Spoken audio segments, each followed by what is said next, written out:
श्री विष्णूची कहाणी। परमेश्वरा महाविष्णू, तुमची कहाणी ऐका।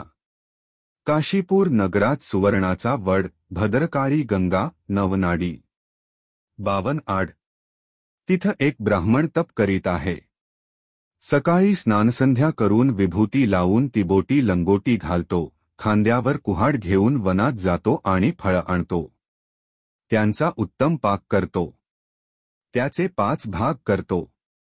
देवाला, अतिथीला, ब्राह्मणाला, गाईला एक भाग देतो, उरलं सुरलं आपण खातो। असं करता करता तो जटाधारी तपस्वीच बनला। 88 सहस्र वर्ष तप झाले। एवढं तप महाविष्णू भेटावा म्हणून करतो। एकदा एक कपोतकपोती एका वृक्षावर बसली होती। त्यांनी त्याला विचारले, तू एवढं तप का करतोस? महाविष्णू भेटावा म्हणून करतो। शेषशयनी सुवर्णमंचकी महाविष्णू निजले होते। तिथं कपोतकपोती आले। त्यांनी ब्राह्मणाची दिनचर्या सांगून तो महाविष्णू भेटावे म्हणून तप करतो असे सांगितले।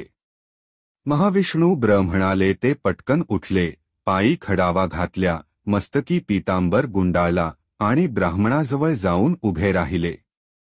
भल्या ब्राह्मणा, जपी ब्राह्मणा, तपी ब्राह्मणा, माळी ब्राह्मणा, चरणीवर चालतोस, मुखी नाम वदतोस। एवढे तप कोणत्या कारणास्तव करतोस? महाविष्णू भेटावा या कारणे करतो। तेव्हा महाविष्णू तो मीच असं म्हणाले। कशानं भेटावा? कशानं ओळखावा? असाच भेटेन, असाच ओळखेन।